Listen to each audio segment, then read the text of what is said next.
Hello students, this is Sajid sir. Once again before you with a very important question. Intermediate first year botany from the unit taxonomy of angiosperms. A very important question related to families, and we are today discussing the characteristics of Solanaceae. As you know, the deleted syllabus Fabaceae has been cut out for 2021. So, two more families are remaining, Solanaceae and Liliaceae. This becomes utmost important for theory as well as practical. So, today we are discussing the question key characters of Solanaceae. Shall we start now? Okay. Key characteristic of Solanaceae, mostly shrubs, some are herbs. Example is sistrum. So, plants ज़्यादा shrubs रहते, कुछ इसमें क्या रहते हैं, herbs रहते. Example है इसकी sistrum. टैप रूट सिस्टम रहता, एडवेंशियस या फाइबरस रूट सिस्टम नहीं रहता फैमिली सोलेनेसी में. दैट्स की पॉइंट. इसके बाद बाइकोलेटरल वैस्कुलर बंडल्स. अब ये बाइकोलेटरल वैस्कुलर बंडल्स मतलब क्या होता? That means xylem being sandwich between phloem. दो फ्लोएम के बीच में जाइलम क्या रहता? सैंडविच रहता. इसको बोलते हैं students bicollateral vascular bundle. Next point, exstipulate leaves means there is no stipules in the leaves. What is the meaning of that? Leaves without appendage or stipules, the small structures which are attached at the stalk of the leaf, joining at the branch. At that point, there are appendages. Sometimes thorns-like, sometimes small leaves-like structure, small leaf-like structure, which are called as stipules. Here, there is no stipules. That's why we term it as X-stipulate leaves. That is the character of Solanaceae. Petiole adnate to stem. The stalk of the leaf, that is called petiole. वो कैसा रहता? Adnate to stem. That means petiole almost attached to stem. वो तकरीबन attach रहता है stem को. Next point है students, inflorescence से ताल्लुक़ है इसका.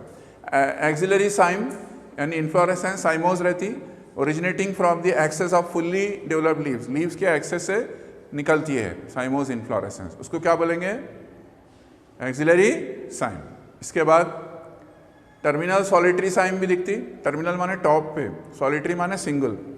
Single flower at terminal part. Example datura हो सकता.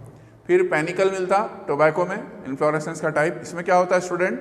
Loose bunch of flowers at one point. Now then we go to the characters of the flowers. बहुत इंपॉर्टेंट रहता है फैमिली में.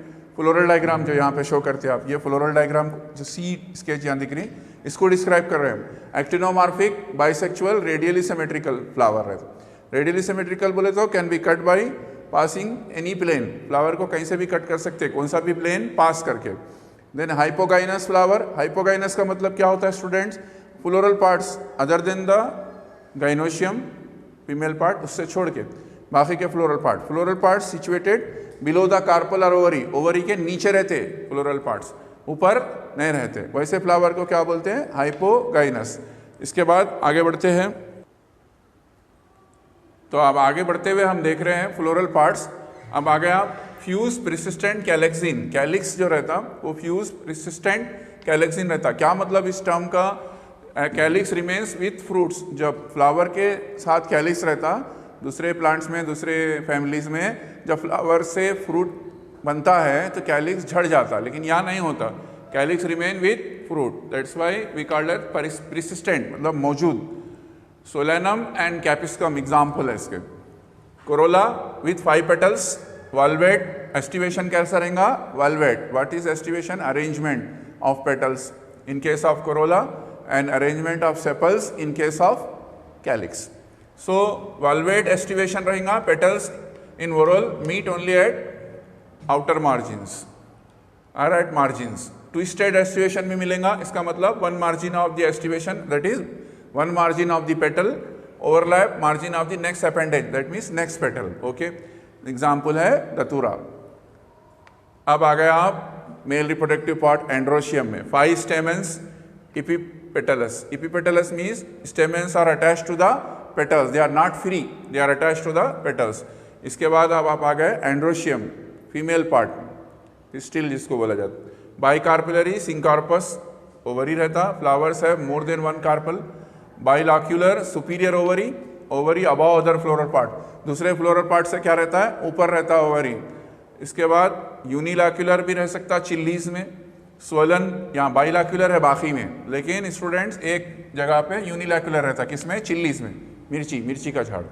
स्वलन प्लेसेंटा रहेगी, axile placentation, carpels are arrange obliquely at 45 degree angle. ये हो गया ओवरी का। इसके बाद फ्लावर्स के एक इंपॉर्टेंट कैरेक्टर है, पॉइंट नंबर 11। फ्लावर्स कैसे रहते हैं? प्रोटैंडरस। यूजुअली प्रोटैंडरस का मतलब क्या होता? ये टर्म्स डायरेक्टली आ जाते हैं आपको नोट्स में, पॉइंट्स में एक्सप्लेनेशन नहीं आता, वो आपको आगे क्लियर समझ में आना होगा, उसका इलॉबरेशन कर रहा हूँ मैं। प्रोटैंडरस मतलब students male reproductive organs mature before female reproductive organs, ऐसे फ्लावर्स को क्या बोलते हैं? प्रोटैंडरस। लेकिन बास जगह यहाँ पे प्रोटोगाइनस फ्लावर भी मिलता, वो क्या है? प्रोटोगाइनस किसको बोलते हैं? अभी आप समझे प्रोटैंडरस। प्रोटैंडरस मतलब मेल रिप्रोडक्टिव पार्ट मैच्योर होते हैं फीमेल से पहले। इसका अपोजिट क्या होता? प्रोटोगाइनस होता, मतलब फीमेल रिप्रोडक्टिव पार्ट प्लांट के मैच्योर होते मेल से पहले। So female reproductive part mature before male in some species. वो किसमें है? यानी प्रोटोगाइनस किसमें है? सोलेनम में है, और इंटोमॉर्फिलस में है, सोलेनम में है, और इंटोमॉर्फिलस क्रॉस पॉलिनेशन भी है इसमें। इंटोमॉर्फिलस मतलब थ्रू द इंसेक्ट्स, जो ट्रांसफर ऑफ पॉलन ग्रेन्स होता, पॉलिनेशन होती, वो इंटोमॉर्फिलस है, मतलब इंसेक्ट्स के थ्रू होती। क्रॉस पॉलिनेशन रहती, सेल्फ पॉलिनेशन नहीं रहती। सेल्फ पॉलिनेशन क्यों नहीं रहती? Both the male and female part mature at the same time, ऐसा नहीं है। एक फ्लावर प्रोटैंडरस है जिसमें मेल पहले मैच्योर हो रहा, फीमेल बाद में हो रहा। दूसरे टाइप के फ्लावर्स प्रोटोगाइनस है जिसमें फीमेल पहले मैच्योर हो रहा और मेल बाद में हो रहा। तो सेल्फ पॉलिनेशन हो ही नहीं सकती क्योंकि दोनों एक साथ मैच्योर नहीं होते, इसीलिए in Solanaceae we find always cross pollination. Fruit में आ गया अब लास्ट में, फ्रूट बेरी है किसमें? कैप्सिकम में। शिमला मिर्ची भी होते हैं जिसको बोलते हैं कॉमन नेम शिमला मिर्ची, कैप्सिकम, सोलेनम और लाइकोपेरिसिकॉन। उसके बाद कैप्सूल भी मिलता, वो किसमें है? दतूरा में है, और निकोटियाना, निकोटियाना मतलब टोबैको। अब इसके बाद seed, last point seed. Seed क्या है? इंडोस्पर्मिक है। इंडोस्पर्मिक का इलॉबरेशन क्या है इस टर्म का? आप यहीं लिख दिए एग्जाम में, सीड और इंडोस्पर्मिक बोले तो आपका खत्म हो गया, लेकिन अंडरस्टैंडिंग के लिए डिटेल, ऐसा डिटेल लिखे तो फुल पॉइंट्स मिलते हैं, समझ में आता है कि स्टूडेंट अपना होमवर्क सही करके आया, आंसर उसका एकदम स्टार्ड आंसर है। तो इंडोस्पर्म इन मैच्योर में क्या रहता है? सीड फ्लैशी रहेगा। मैच्योर सीड में इंडोस्पर्म क्या रहेगा? फ्लैशी रहेगा, ऑयली रहेगा कैरेक्टर में, उसको क्या बोलते हैं? Endospermic seed. तो स्टूडेंट्स अब आप देख लो, स्केच एक बार तबा यहाँ पे बोर्ड पे है, इसको रफली करना रहता और प्रैक्टिकल्स में बहुत नीट रहता। ये क्वेश्चन ऐसा है, थ्योरी के लिए भी इंपॉर्टेंट है लॉन्ग आंसर में, और प्रैक्टिकल्स में जैसा मैं स्टार्ट में बोला आपको सिर्फ 2 ही फैमिली रह गए। फेबियसी जो है डिलीट हो गई, अब 2 ही रह गए। वो क्या है? सोलेनेसी जो अभी आज समझाया, उसका लिलियसी। वो 2 पढ़ लिए तो प्रैक्टिकल कवर हो जाता है। एंड प्रैक्टिकल 2021 जो क्लिप है 2021 के मुनासिबत से बनाया गया है, उसके हिसाब से बात कर रहा हूँ, करंट सिचुएशन।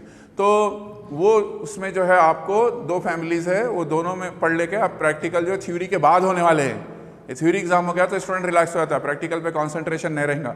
इस वजह से हम दोनों को मिला के यहाँ पे आपको समझा दे रहे हैं यहाँ पे। I hope you understand this answer and get benefit from it. Please watch the channel. Please subscribe the channel. Don't forget to press the bell button and as well as share with your friends who are in intermediate. And enjoy life. Be fit. Thank you very much for watching.